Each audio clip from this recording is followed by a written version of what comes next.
स्वागत है आप सभी का इजनाव स्वदेश पर। आप देख रहे हैं कल की तैयारी। मैं हूं आपके साथ सौमित्र बुद्धकर। अगले आधे घंटे में हम करेंगे चर्चा की आज बाजार ने किस तरह से कारोबार किया और अब अगला हफ्ता आपके ट्रेडिंग के लिहाज से कैसा होना चाहिए। आइए आपको बताते हैं कि आज क्या खास लेकर आए हैं अपने शो में हम। सबसे पहले चर्चा होगी कि बाजार का आज क्या हाल रहा, हमने जो गिरावट देखी उसके पीछे क्या वजह रही और अब यहाँ से आगे क्या होना चाहिए, आपका क्या होनी चाहिए आपकी स्ट्रैटेजी। फोकस होगा नतीजों पर भी। कई बड़े नतीजे आ चुके हैं। आईटी स्पेस के जेएसडब्ल्यू स्टील के नतीजे आए, रिलायंस की नतीजों का इंतजार है, तो वहां पर इन सब स्टॉक्स पर क्या फोकस होना चाहिए और इस गिरावट के बाद अब बाजार में किस तरह से आपको ट्रेड करना चाहिए, हम आपके लिए लेकर आएंगे कुछ ट्रेडिंग आइडियाज भी।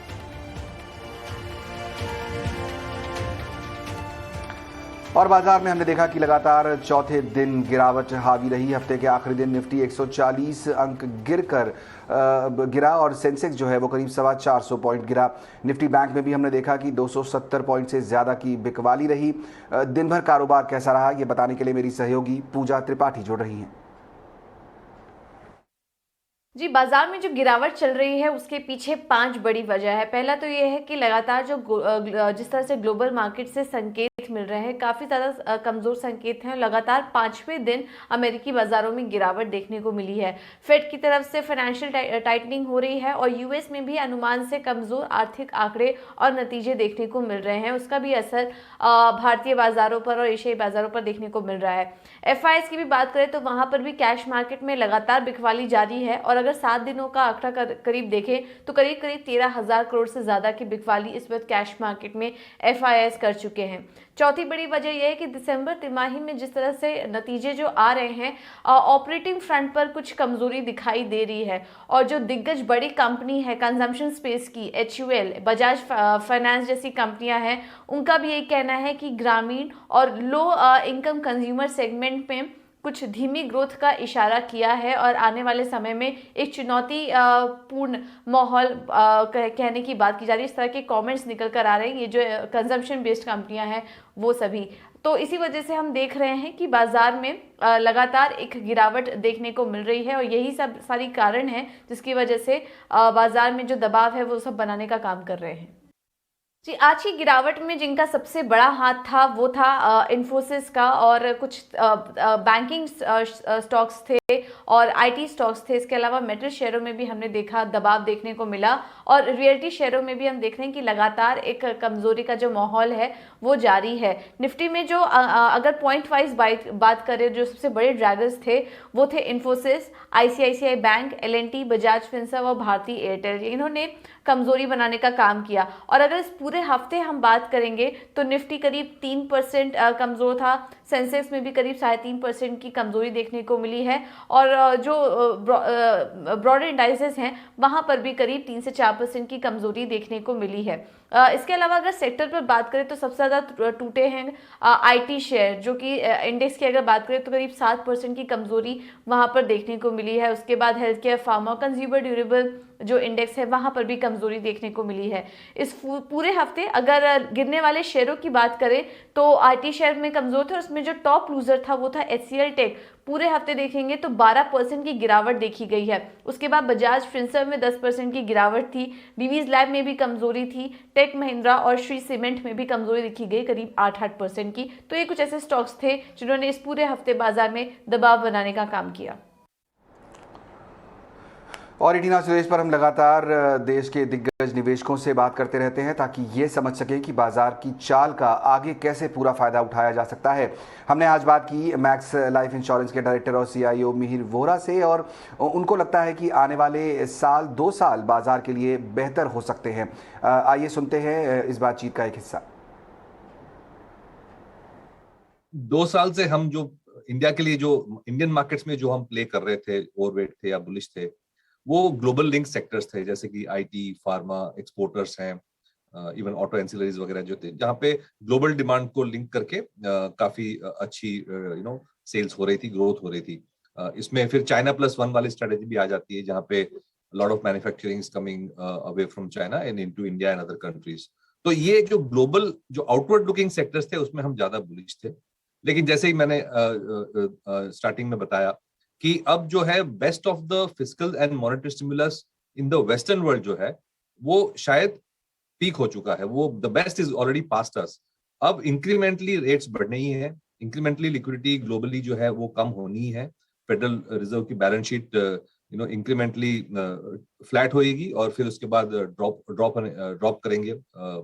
ओनली क्वेश्चन के 6 महीने में करेंगे, 12 महीने में करेंगे, बट ये होना ही है।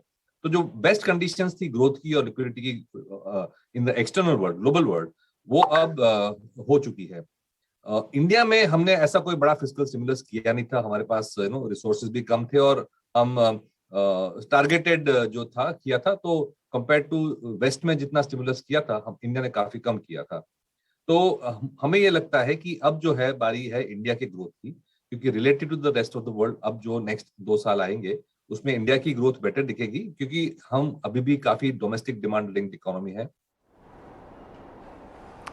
और हमारे साथ हमारे आज के 2 मेहमान भी जुड़ गए हैं, रवि सिंह और कुश बोहरा।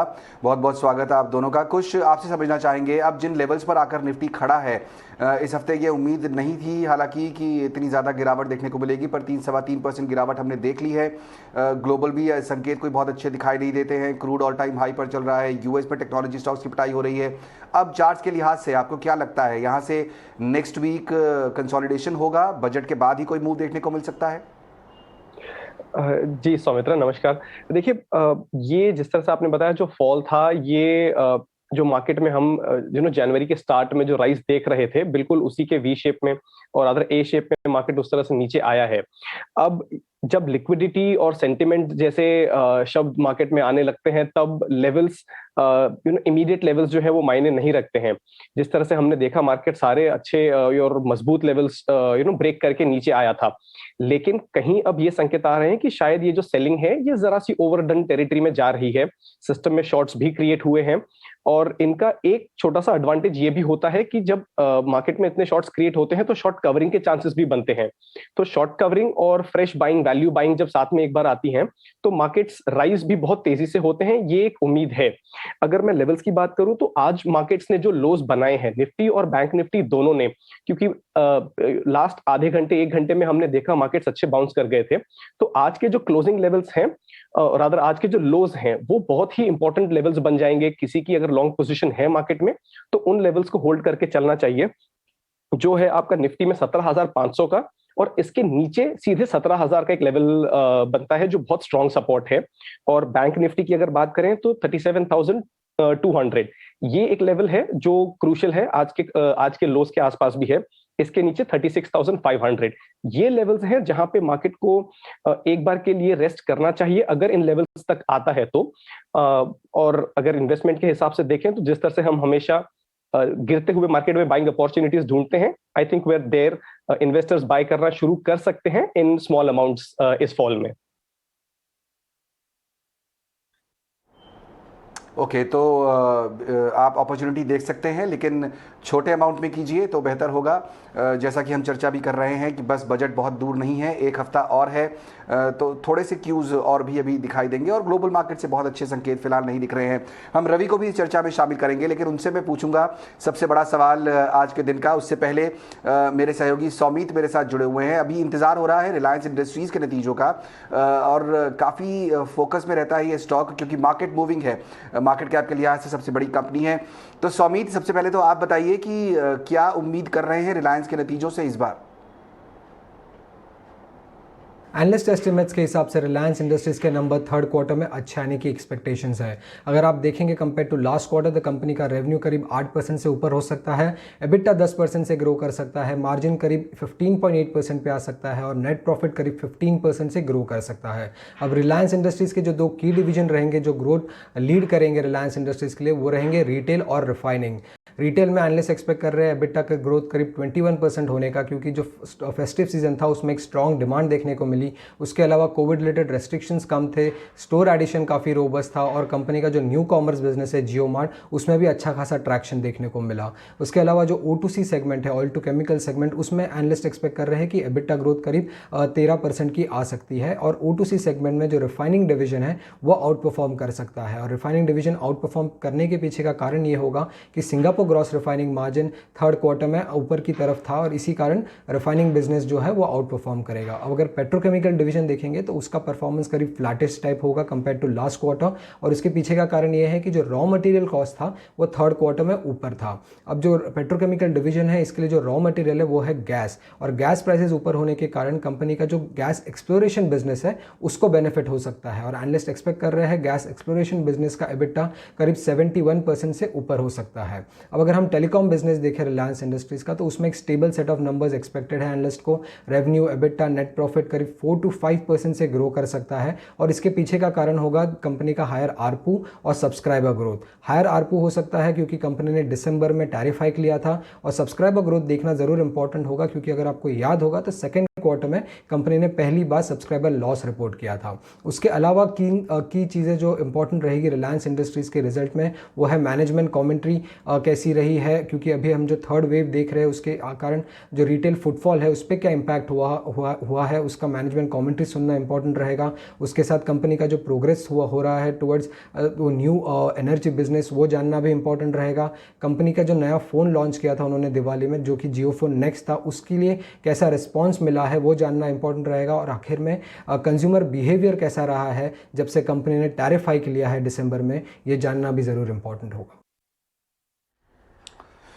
बिल्कुल, बहुत शुक्रिया सौमीत। तो रवि, मैं इस सवाल का इंतजार कर रहा था आपसे पूछने के लिए। रिलायंस इंडस्ट्रीज सबसे बड़ी कंपनी हमारी, नतीजे आने ही वाले हैं बस अब से कुछ समय में। अब सवाल ये है कि आपका फोकस कहाँ होगा? जैसा कि सौमीत बता रहे हैं कि कई सारे स्पेसेस हैं जहाँ पर एनालिस्ट फोकस कर रहे हैं। O2C बिजनेस हुआ, गैस बिजनेस हुआ, जियो है, या फिर जो ग्रीन एनर्जी में नए इनिशिएटिव कंपनियाँ लिए हैं वो हैं। आपको क्या लगता है कहाँ से नया थ्रस्ट मिलेगा रिलायंस इंडस्ट्रीज को यहाँ से?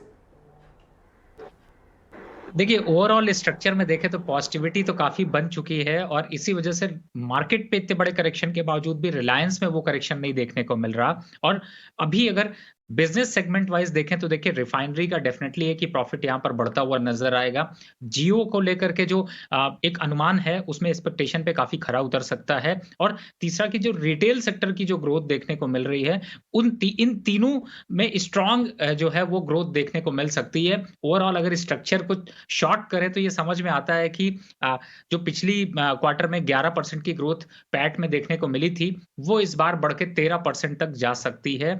और मार्जिन जो पिछली बार लगभग 13% का ग्रोथ था वो 16% तक जा सकता है। तो ओवरऑल यहां पर पॉजिटिव सेंटीमेंट बनते जा रहे हैं। एनर्जी, जियो और रिटेल, ये तीन फैक्टर हैं जो कि रिलायंस के प्राइस को अब यहाँ पर ड्रिवन करते हुए नजर आएंगे। इंपॉर्टेंट सवाल यहाँ पर मुदगल जी ये है कि इन्वेस्टर को क्या करना चाहिए। मैं कोशिश करता हूँ उसको समझाने की। देखिए, चूंकि अब तो कल इम्पैक्ट होगा ही होगा, कोई भी करेक्शन आपके लिए इन्वेस्टमेंट के लिए काफी अच्छा होगा।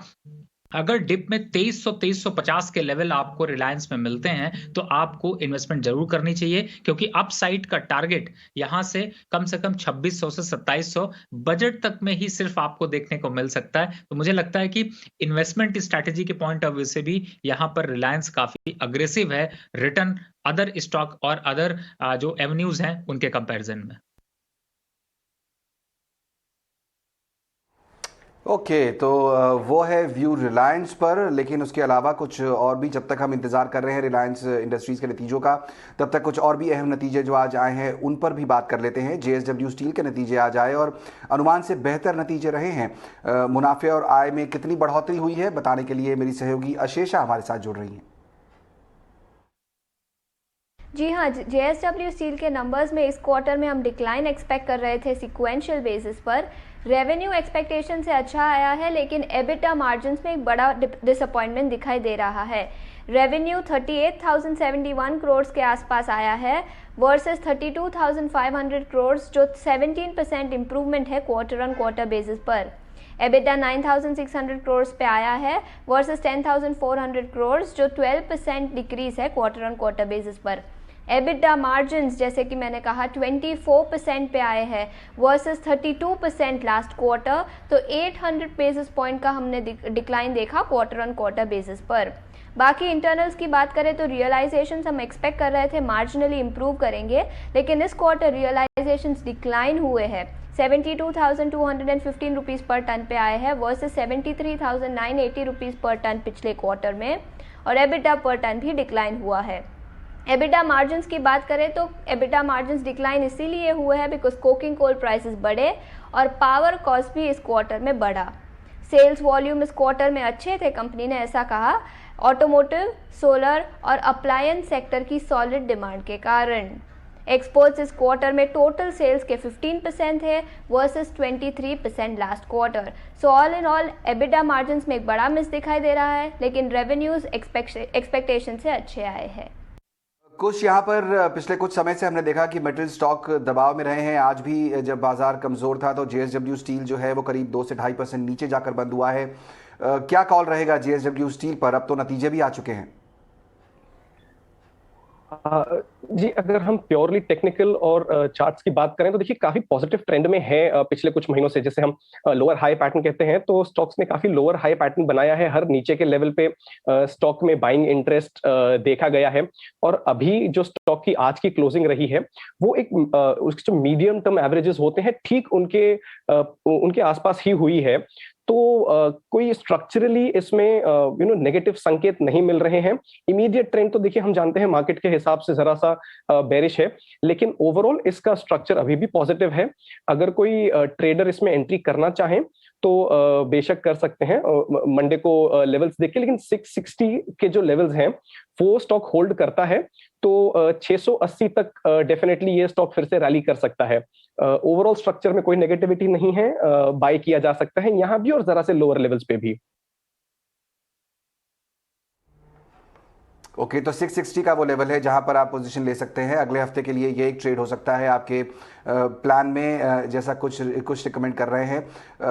स्ट्रक्चर में कोई खास नेगेटिविटी दिखाई नहीं देती है। लेकिन अगला हफ्ता जो है, इनफैक्ट शनिवार कल से ही बैंकिंग स्पेस के लिए काफ़ी फोकस में रहने वाला है, क्योंकि 2 बड़े बैंकों के नतीजे आएंगे, ICICI बैंक और एक्सिस बैंक। पहले ICICI बैंक की बात करते हैं। हर्ष हमारे साथ बने हुए हैं। हर्ष, ICICI बैंक से क्या उम्मीद कर रहे हैं? कल जब नतीजे आएंगे तो क्या देखें, नेट इंटरेस्ट इनकम जो है वो कुछ बढ़ेगी? ICICI बैंक अपने क्वार्टर 3 FY22 के नतीजे इस शनिवार को रिलीज करेंगे और हम देखते हैं ब्रॉडली क्या नंबर्स एक्सपेक्ट कर सकते हैं। Net interest income 2% quarter on quarter बढ़ेगा, around 20% growth year on year basis पे। अब वो 11,900 करोड़ से थोड़ा ज्यादा पे आने की संभावना है। PPOP जो है कि प्री प्रोविजनिंग ऑपरेटिंग प्रॉफिट, वो भी 10,000 करोड़ से थोड़ा ज्यादा 14.5% का बढ़ान वो पर्टिकुलर नंबर में एक्सपेक्टेड है। ग्रॉस NPAs और नेट NPAs जो है वो काफी स्टेबल रहेंगे, फ्लैट रहेंगे, उसमें कुछ ज्यादा इंक्रीज या डिक्रीज नहीं होगा। अब जो क्वार्टर 2 के नंबर्स थे उसमें काफी घटान हुई NPAs में, जिसकी वजह से प्रॉफिटेबिलिटी काफी अच्छी हुई थी। अब क्वार्टर 3 में स्टेबल एक्सपेक्टेशन है NPAs के फ्रंट पे। पैट देखा जाए तो 17.5% से बढ़ेगा ईयर ऑन ईयर बेसिस पे। अब ये 5,800 करोड़ पे पैट का नंबर तकरीबन आने की संभावना है। कोर निम 4% पे काफी स्टेबल होगा। क्रेडिट कॉस्ट भी काफी स्टेबल, पर थोड़ा 5 बेसिस पॉइंट्स या 0.05% से कम आने की ब्रॉडली संभावना हो रही है। नेट एडवांसेस 8 लाख करोड़ से अब ज्यादा की ये नंबर पे आने की संभावना है।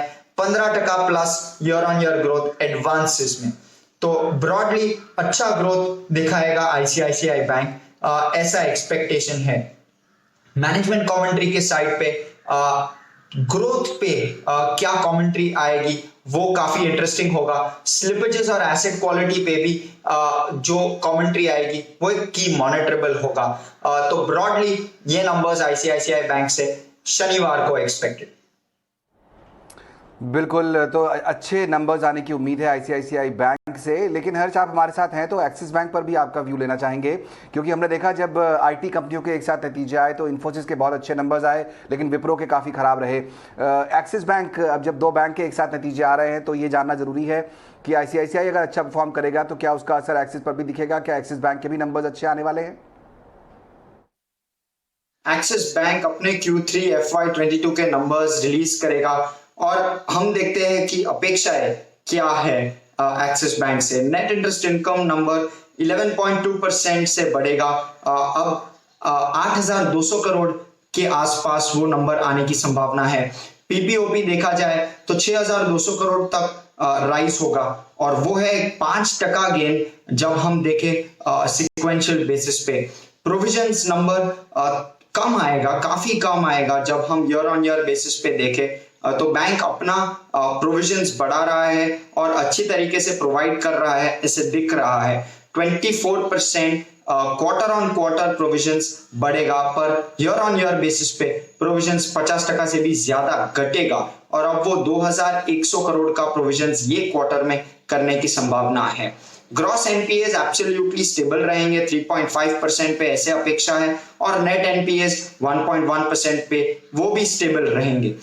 निम्स भी स्टेबल एट अराउंड 3.3% और पैट नंबर जो है वो अराउंड 0.5% से बढ़ेगा, 3,150 ऑड करोड़ का पैट आएगा, जो कि एक 182% का गेन है जब हम ईयर ऑन ईयर बेसिस पे देखें तब। In terms of balance sheet अच्छा ग्रोथ दिखाने की संभावना है एक्सिस बैंक से। 11% ग्रोथ एडवांसेस में दिखेगा, 6.5 लाख करोड़ के एडवांसेस के एकदम पास एक्सिस बैंक पहुंचेगा। डिपॉजिट ग्रोथ भी काफी अच्छा, in fact almost 15% deposit growth expected है एक्सिस बैंक से। 7.5 लाख करोड़ का डिपॉजिट्स एक्सपेक्टेड है। कासा रेशियो 45% पे आने की संभावना है, अराउंड 20% ग्रोथ कासा बुक में, तो एक काफी अच्छा प्रदर्शन की एक्सपेक्टेशन है एक्सिस बैंक से। शुक्रिया हर्ष उस पूरे एनालिसिस के लिए। तो आईसीआईसीआई बैंक और एक्सिस बैंक का एनालिसिस तो आपने सुना, इसके अलावा फेडरल बैंक, येस बैंक, कई और बैंकों के नतीजे भी अगले हफ्ते आने वाले हैं। तो अगला हफ्ता जाहिर तौर पर जो अर्निंग सीजन है उसके लिए काफ़ी बिजी रहने वाला है। चलिए, शो में वक्त हो गया है ये जानने का कि हमारे मेहमान अगले हफ्ते के लिए कौन से आइडियाज़ आपके लिए लेकर आए हैं। वक्त है वीआईपी शेयर्स का।